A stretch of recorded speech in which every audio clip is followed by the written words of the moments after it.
Hi, my name is Sonya Harwood-Johnson and I'm the director of the Gorgas House Museum at the University of Alabama. Today we are talking about the history of feather trees.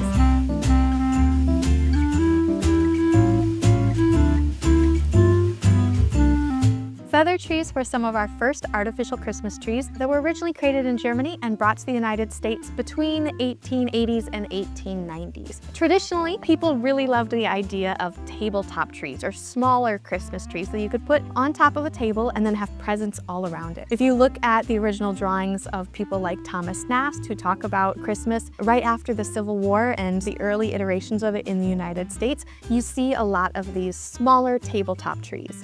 To get that sort of perfect image, the way that people would go about it is they would lop off the top of a really tall evergreen tree to be able to get this sort of tapered design. However, when you cut the top off of a tree, it stops it from growing and eliminates it from being able to be used for lumber or other sort of issues. And so people had really big environmental concerns for it, which brought about our first artificial Christmas tree. How this is created is by using what we call biots or goose feathers. Eventually they could use all sorts of feathers, chicken feathers, but half of the feather would be taken off and then it would be dyed whatever color green you would like your Christmas tree to be. So these are the different supplies that we use to build our feather tree here, and we'll show you a little bit about it so you can also build your own feather tree as well. So today, the supplies we use to make our feather tree, we start with floral green paper wrapped wire. This is 18 gauge wire and it's cut to 14 inches, but it can be however big you want to be for your tree. Our tree today is just a little bit over 2 feet tall.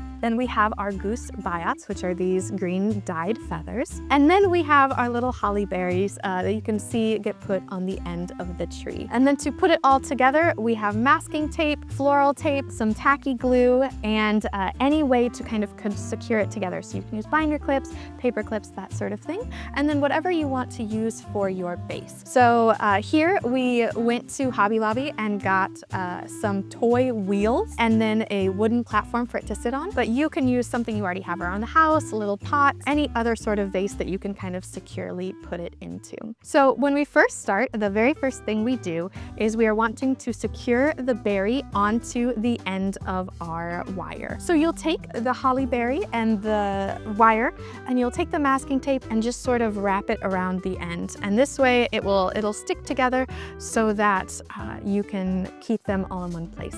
There's lots of different ways that you can do this. You can glue it on, you can use clear tape, but masking tape always works best. The next step is to add on our feathers. And so this part can get a little bit sticky if your hands get right in the glue. You can see with the feathers, there's the tapered end, or what is the end of the feather, and then the part that goes more or less into the bird. And this is gonna be a little bit sturdier. So we're gonna start with the tapered end of the feather. And what we're gonna do is put a little bit of glue onto where we put our masking tape, so the end of this wire. And we'll take the feather and you'll see it has this spine that goes through it. And that's gonna be the part that we want closest to the wire. So you'll put it down here and then you'll begin wrapping it. And you can see it already starts to sort of splay out as you would see evergreen pine needles. And as you wrap around it, it's gonna work to tie the base of the feather closer to the tree. And you'll wanna make sure you're always twisting it so that the spine of the feather is closest to the wire. As we get towards the end of the feather, you'll put another little dot of glue right here and then finish wrapping it around. When you finish wrapping it, you'll take whatever you're using to secure it, so a paper clip, a binder clip, anything like that, and just sort of glue it in there. So you can already see it makes that beautiful sort of evergreen Christmas tree style design, just like you can see it with our modern Christmas tree behind us. So to make the tree, you can decide how big you want to make it or how big you want each of your branches to be. For this one in particular, we used 3 inches, 1 inch, 2 inches, 2.5 inches, and then this comes down to about 4 inches. So once this glue dries, you will continue adding more and more feathers to be able to make the length of branches that you want. And once all of your branches are put together, you'll start combining them in their groups that you have them in, and then grouping them together and tying them off with a little bit of floral tape. So we'll use this to wrap around the tree branches, and you can make it as thick as you'd like to add thickness or depth to your tree until the branch has the level of thickness that you're looking for. And then as you combine them.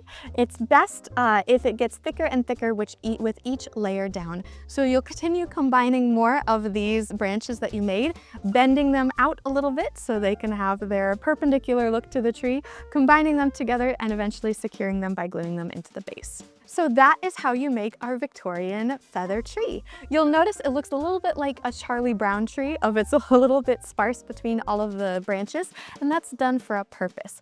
Traditionally, before we had our kind of incandescent lights that we add onto Christmas trees, we originally had candles that were pinned onto the end of each of these branches, real candles that got lit on fire. Now, if you can imagine, if this was the top of a real tree, that created quite the fire hazard back in the 1890s, which was another reason why people started to lean more towards these artificial trees.